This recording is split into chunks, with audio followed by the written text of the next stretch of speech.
Coucou la famille, bienvenue sur la chaîne. Heureux de vous retrouver aujourd'hui pour une nouvelle vidéo. Bien sûr, avant de rentrer dans le vif du sujet, j'invite tous ceux et celles qui ont le contenu à liker et à partager la vidéo avec votre entourage. Sur ce, revenons sur cette finale de la Coupe d'Europe qui déclare l'Espagne comme étant championne d'Europe. L'Espagne aujourd'hui a joué un match parfait. Oui, il y a eu quelques petits moments où l'Espagne s'est fait prendre, dont le but de l'Angleterre, mais l'Espagne en globalité mérite d'être championne d'Europe. L'Espagne a prouvé sur toute la compétition qu'ils étaient la meilleure équipe, qu'ils proposent le meilleur football, et franchement, c'est mérité. Mérité à 100%. Lamine Yamal qui termine meilleur jeune joueur de la compétition, c'est entièrement mérité. Le meilleur joueur de la compétition, c'est Rodri, c'est entièrement mérité. Je pense qu'il n'y a pas de débat là-dessus. Et ensuite, une équipe espagnole, franchement, qui est plutôt tranquille avec De La Fuente. Une équipe espagnole capable de s'adapter à son adversaire, capable non seulement de jouer la possession, mais de jouer les longs ballons, de pouvoir vraiment avoir ce football hybride, parce qu'on connaissait le football espagnol, c'est le football de possession à outrance, sans vraiment avoir trop de production.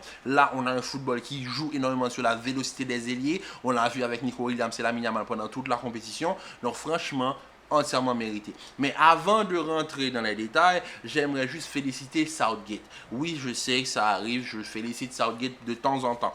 Aujourd'hui, aujourd'hui, il a fait le match, la première mi-temps parfaite. Pourquoi? Parce qu'aujourd'hui, pendant la première mi-temps, l'Espagne n'a pas pu produire comme ils ont l'habitude de produire. Parce que l'Angleterre les a gênés. Je vous mets une image. On le voit. Un man marking parfait. Le pressing parfait. Les ailiers qui font des replis défensifs parfait. Disciplinés.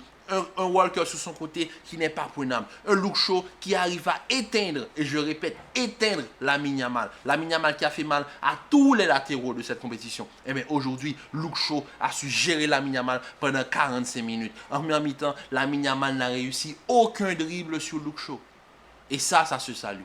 Ça se salue. On a vu que le système que Gareth Southgate le système avec lequel Gareth Southgate entame le match était parfait pour gêner l'Espagne. Un Foden qu'on n'a pas vraiment trop vu parce qu'il était là à gêner Rodri, son compatriote en club, de l'empêcher de faire les premières relances. On a vu que parfois, l'Espagne, avec les longs ballons qu'on connaît de Cavani du côté du Real Madrid, a dû se remettre à ces longs ballons parce que la défense anglaise était bien structurée. Un milieu de terrain bien positionné, un man marking aux petits oignons. Maintenant, j'ai juste une action à vous montrer. C'est l'action où Fabian Ruiz prend l'espace sur un long ballon de Cavani. Et c'est là que je dis que l'Espagne n'a pas l'habitude de jouer les longs ballons. Parce que le long ballon de Cavani, si tu avais un attaquant du profil de Rossellou qui est habitué à ces longs ballons, il aurait pu voir l'appel de Fabian Ruiz. Mais malheureusement, l'attaquant qui est Nico Williams qui reçoit le ballon n'est pas habitué à ce genre de jeu en pivot. Donc malheureusement, Fabian Ruiz n'a pas pu avoir ce boulevard pour aller marquer ce but en première mi-temps. Mais tout ça, c'est parce que les Anglais ont su gêner les Espagnols. Donc félicitations à Southgate pour ça, pour ce système. Maintenant, on va revenir sur une chose. 2 finales d'affilée, 2 défaites, 2 fois deuxième. Comment vous dire? Est-ce qu'on n'arrive pas peut-être à la fin du livre et on devrait tourner la page, donner cette sélection à un autre sélectionneur qui pour moi peut-être aurait pu mieux faire parce que pendant toute la compétition, certes Gareth Southgate pendant les 2 derniers matchs, la demi-finale et la finale, il a su apporter un système plaisant pour les Anglais, mais je suis désolé, en début de compétition, on se posait tous les mêmes questions. Même les Anglais eux-mêmes ne pouvaient plus saquer Gareth Southgate en tant que sélectionneur. Maintenant, suite à cette finale, est-ce que ce n'est pas tout simplement la fin du livre? Parce que regardez l'Espagne, parce qu'aujourd'hui, on peut féliciter les joueurs espagnols, mais il faut surtout féliciter De La Fuente.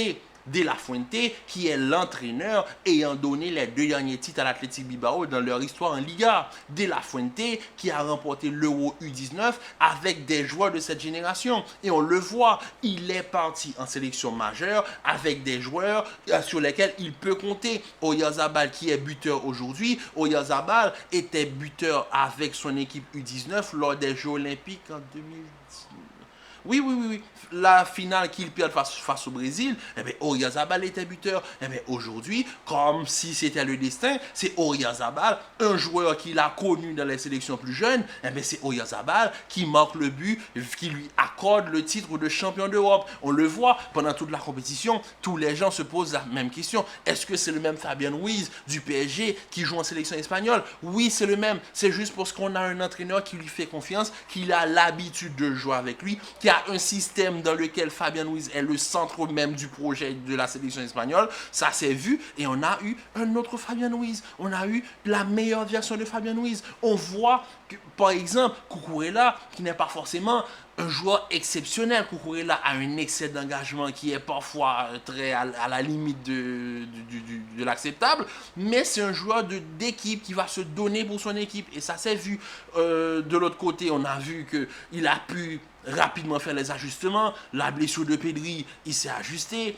Il perd Rodri en finale. Zubimendi, il lui fait confiance, il s'est ajusté. Dani Olmo en sortie de banc. Mais Olmo a fait une compétition exceptionnelle. Morata, il sait que Morata, c'est son premier défenseur. Morata va se battre à chaque ballon. Eh bien, il laisse Morata sur le terrain. Il fait confiance à ses joueurs. Et ça s'est vu. Ça s'est vu que dans cette sélection espagnole-là, il y a un environnement sain. Et les joueurs peuvent évoluer dans un environnement sain. Donc, avant même de féliciter les joueurs pour leur performance, il faut féliciter surtout De La Fuente pour le travail qu'il a fait avec cette sélection.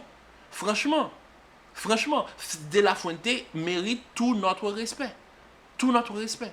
Oui, c'est vrai que ces joueurs-là sont très forts. Nico Williams est très fort. Lamine Yamal est très fort.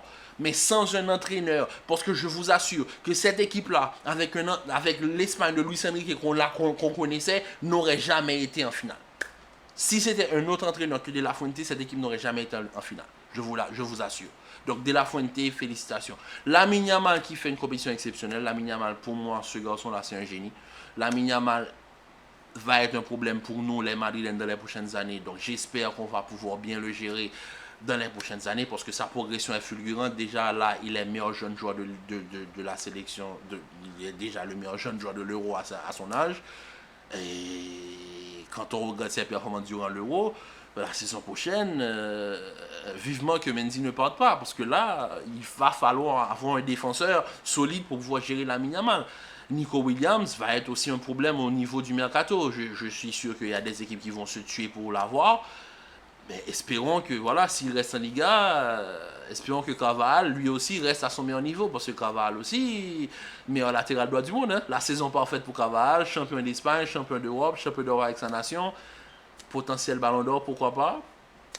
Est-ce qu'il sera ballon d'or? Bien sûr que non. Pour nous, le ballon d'or, on le sait déjà, c'est Jude Bellingham. Parce qu'aujourd'hui, Jude Bellingham, certes, n'a pas fait une grande compétition, mais quand même, il a été décisif. Son but où il égalise face à la Slovaquie. Aujourd'hui, c'est lui qui est encore passeur pour Cole Palmer. Bellingham mérite son ballon d'or avec sa saison parfaite. Mais pour moi, Carvajal aussi aurait pu prétendre à ce ballon d'or. Parce que Carvajal a tout simplement été extraordinaire toute l'année. Nous, on l'a eu avec nous dans notre équipe. Il est buteur en finale de Coupe d'Europe avec son club. Il est champion d'Europe tout en étant exceptionnel. Et c'est lui qui va déclencher le premier but de l'Espagne. Carvajal est tout simplement le meilleur latéral droit du monde actuellement. Là, je vois personne qui peut égaler Dani Carvajal au poste de latéral droit. En gros, c'était ça. Je pense qu'on n'est pas obligé de trop traîner parce que franchement, la saison a été très longue.